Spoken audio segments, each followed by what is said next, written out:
శ్రీమాత్రే నమ. జయ గురు దత్తాత్రేయ నమ.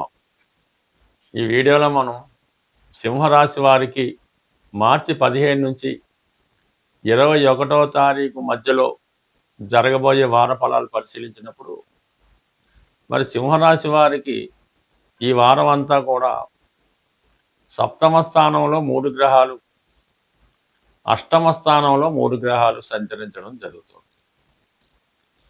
ఓన్లీ గురుగ్రహం మాత్రమే 11వ స్థానంలో మీకు అనుకూలంగా ఉంటూ, అది కూడా అత్యంత బలవంతుడై పునర్వసు తన సొంత నక్షత్రం మీద ఈ వారం అంతా సంచరించడం, జాతకుడు ఎన్ని సమస్యలు ఎదుర్కొన్నా, ఎన్ని కష్టాలు ఎదుర్కొన్నా, ఎంతమంది ఎన్ని రకాలుగా ఇబ్బంది పెట్టినా గురువు యొక్క అనుగ్రహంతో, అంటే గురువు లాంటి ఒక స్నేహితుడో ఒక మిత్రుడో మిమ్మల్ని ఆదుకొని మీ సమస్యల నుంచి బయటపడవేయడం జరుగుతూ ఉంటుంది. ప్రధానంగా 5వ స్థాన ఫలితాలు అంటే అది మీ యొక్క పిల్లల యొక్క అభివృద్ధి, అలాగే ఆర్థిక పరంగా మీకు రావాల్సినటువంటి ధనం, ఎవరినైతే మీరు ఏదైతే సాధించాలని ఆలోచనలో ఉన్నారో, ఏ విషయం అయితే పని అవుతే బాగుంది అనుకున్నారో అది ఈ వారంలో మీకు సక్సెస్ అవ్వడం జరుగుతూ ఉంటుంది. అలాగే అష్టమాధిపతిగా అనుకోని ఆకస్మిక లాభం లాంటిది, అది ఏదైనా ఒక ఫర్మ్ లైసెన్స్ అవ్వచ్చు, లేదంటే ఒక ధనం అవ్వచ్చు, ఒక బ్యాంకు లోన్ లాంటిది, ఏదో ఒక శుభవార్త ఆర్థిక పరమైనది వింటారు. అంటే ఈ గురుగ్రహం ధనకారకుడు, సంతానకారకుడు, విజ్ఞానకారకుడు. అంటే మంచి జ్ఞానం ఇచ్చే అవకాశం ఉంటుంది, సంతానం యొక్క అభివృద్ధి కలుగుతుంది. అలాగే ఏంటంటే ఒక గుప్త నిధి లాంటిది కూడా లభిస్తూ ఉంటుంది అన్నమాట. అంటే ఒక ఆధ్యాత్మిక నిధి అనుకోవచ్చు, ఒక జ్ఞానం అనుకోవచ్చు. ఒక గురువు సహకారం ఈ రాశి వారికి బాగుంది. అందుకని నిరంతరం మీరు గురువు యొక్క దక్షిణామూర్తిని కానీ, దత్తాత్రేయుని కానీ ఈ వారం అంతా ఆరాధించడం వలన ఎటువంటి సమస్య అన్నా పరిష్కారం అవుతుంది.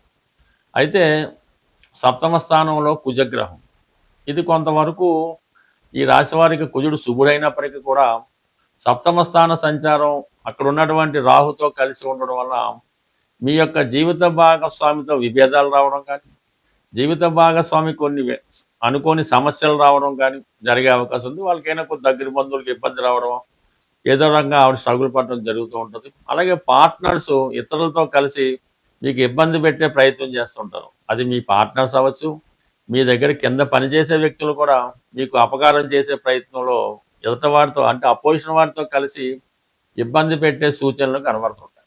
ప్రధానంగా బుధుడు ధన లాభాధిపతిగా బుధుడు సప్తమ స్థానం, అంటే బుధుడు ఏ గ్రహంతో కలిస్తే ఆ గ్రహ ఫలితాలు ఇవ్వడం జరుగుతుంది. అంటే సప్తంలో ఈ రాహువు, ఈ కుజ, అలాగే రాహువు, బుధ ఇవన్నీ కూడా కొద్దిగా విపరీతమైనటువంటి మనస్తత్వాన్ని కలిగిన గ్రహాలు మాట. అందువల్ల ఈ గ్రహాలు మిమ్మల్ని ఏదో రకంగా విపరీతమైన కోపానికి, ఇరిటేషన్కి గురి చేస్తుంటాయి. ఎదుట వాళ్ళు మన మీద ఆధిపత్యం చేసే ప్రయత్నం చేస్తారు. మనం చెప్పిన మాట వినకుండా వాళ్ళకి నచ్చిన విధంగా చేయడంతో చాలా వరకు ఓర్పుతో సహనంతో పాటిస్తే తప్ప మనకి ఇబ్బంది కలిగే అవకాశం ఉంది. ఎందుకంటే అష్టమ స్థానంలో సంచరిస్తున్నటువంటి శని, అలాగే రవి, ఈ రెండు కూడా ఆకస్మికంగా కొన్ని వృత్తిపరమైన ఇబ్బందులు కలగజేసుకుంటాయి. చివరికి ఏదైనా మనమే తప్ప ఒప్పుకోవాలి తప్ప, మనమే ఇబ్బంది పడాలి తప్ప ఎవరి వారు ఒప్పుకునే అవకాశం లేదు. ఎందుకంటే అష్టమ శని కొన్ని సందర్భాల్లో మనం ఎంత నిజాయితీగా ఉన్నా, ఎంత పెర్ఫెక్ట్గా ఉన్నా ఏదో ఒక అపవాదు, ఏదో చికాకు రావడం జరుగుతుంటుంది. కాబట్టి ఏదైనా జాతకుడు ఈ వారం అంతా కూడా చాలా వరకు భగవంతుడి మీద భారం వేసి తన పని తను చేసుకుంటే మంచిది. బట్ ఏదైనా అటు రాష్ట్రాధిపతి రవి కూడా అష్టమ స్థాన సంచారం జరగడం వల్ల, శని భగవానుతో కలియటం వల్ల మరి కొంతవరకు హెల్త్ పరంగా కూడా కొన్ని ఇబ్బందులు ఎదురయ్యే అవకాశం ఉంది. వ్యక్తిగతంగా మీకు అనారోగ్య సమస్యలు కాకపోయినా మీ తండ్రి గారికో, మీ కుటుంబంలో ఎవరికో హెల్త్ పరమైన ఇబ్బందులు కూడా రావడం వల్ల కొన్ని మానసిక చికాకులు, ఇబ్బందులు, విపరీతమైన టెన్షన్స్ ఈ వారం అంతా మీకు ఇబ్బంది పెట్టే అవకాశం ఉంది. బట్ ఏదైనా గురువు యొక్క అనుగ్రహం సంపూర్ణంగా ఉండడం వల్ల చివరికి ప్రతి సమస్య చాలా సున్నితంగా, సింపుల్గా మీకు పరిష్కారం అవుతుంది. ఈ వారంలో మనకి ఉగాది, నూతన సంవత్సరం రాబోతుంది. అయితే ఉగాది నాటికి ఈ గ్రహాలన్నీ రాహు కేతువు యొక్క యాక్సెస్లోకి రావడం వల్ల ఒక విధమైనటువంటి కాలసర్పదోషం ఉండగా ఈ ఉగాది ప్రారంభం అవడం జరిగింది. అంటే దీనివల్ల సంపూర్ణంగా రావాల్సినటువంటి ఫలితాలు సకాలంలో అందుకోలేకపోవడం జరుగుతుంది. కొన్ని అనుకోని ఇబ్బందులు, సమస్యలు వ్యక్తిగతంగా, అంతర్గతంగా అటు దేశాల మధ్య విభేదాలు రావచ్చు, రాష్ట్రాల మధ్య విభేదాలు రావచ్చు, రాజకీయ నాయకుల మధ్య విభేదాలు రావచ్చు. కొన్ని అనుకోని సమస్యలు ఈ ఉగాది, ఈ కాలసర్ప దోష ప్రభావం వల్ల సంవత్సరం అంతా ఏర్పడే అవకాశం ఉన్నది. అయితే మరి ఈ సంవత్సరానికి రాజు గురువు అవటం వల్ల ఆధ్యాత్మిక శక్తితో, అంటే బాగా ప్రతి ఒక్కరు కూడా పూర్తిగా దైవం మీద భారం వేయడం వల్ల, అంటే అది నిరంతరం ఏదో ఒక భగవన్నామ స్మరణ అది అలవాటుగా చేసుకొని, ఎవరు మతాన్ని బట్టి, ఎవరి యొక్క అలవాటును బట్టి, ఆలోచనను బట్టి, సాంప్రదాయాన్ని బట్టి అది మీరు మననం చేసుకోవడం వల్ల చిన్నపాటి మంత్రం అవ్వచ్చు, లేదంటే పెద్దదన్న అవ్వచ్చు, మరి ఎక్కువగా మరి అందరికీ జగత్ రక్షకుడైనటువంటి ఆ శ్రీమన్నారాయణుడు వెంకటేశ్వర స్వామి అవ్వచ్చు, విష్ణుమూర్తి అవ్వచ్చు, అంటే ప్రధానంగా విష్ణు సహస్రనామాన్ని పారాయణ చేయడం వల్ల,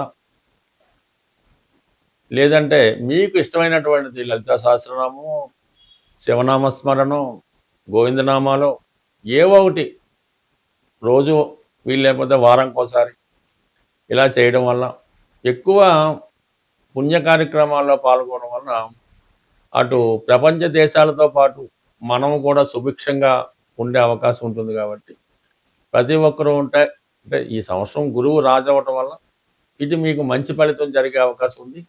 అందరితో పాటు మనము బాగుండాలనే మన ఆలోచన కూడా నెరవేరే అవకాశం ఉంది. కాబట్టి సాధ్యమైనంత వరకు మరి భగవన్నామ స్మరణ చేస్తూ ఎవరినైనా మరి దేవాలయాల్ని రక్షించడం, ధర్మాన్ని రక్షించడం, ఇవన్నీ చేయడం వల్ల చాలా వరకు ప్రతి ఒక్కరికి మంచి ఫలితాలు రావడం జరుగుతూ ఉంటుంది.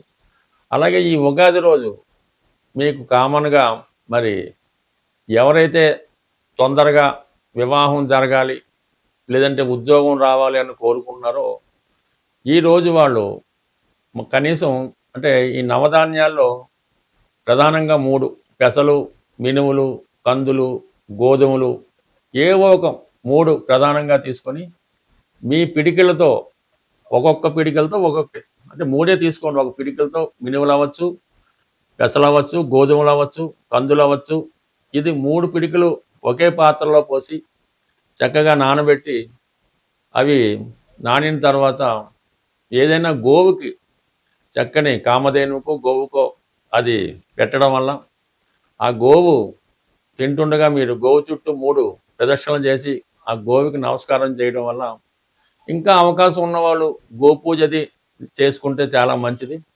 బట్ ఏదైనా ఉగాది నాడు ఈ కార్యక్రమం చేయడం వల్ల గోవుకి సంతృప్తి కలిగించడం వల్ల కంప్లీట్గా మీకు ఈ చక్కని ఈ ధనయోగం కానీ పెళ్లి కానీ జరుగుతుంటుంది.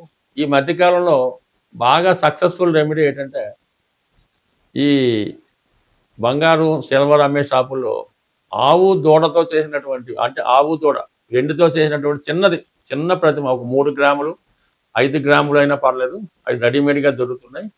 అవి మీ వ్యాపార సంస్థలో మీ క్యాష్ బాక్స్లో అన్నా వేసుకోండి, మీ పాకెట్లో అన్నా పెట్టుకోండి, వీలైతే మీ పర్సులో అన్నా పెట్టుకోండి, మీ క్యాష్ బీరువాలో అన్నా పెట్టుకోండి. దాన్ని పెట్టుకొని మర్చిపోండి, నిరంతరం ధనం మీకు అందులో పెరుగుతూనే ఉంటుంది.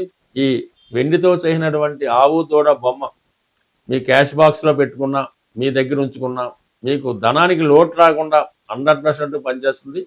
చిన్న పరిహారం గొప్ప మార్పును తీసుకొస్తుంది. స్వస్తి.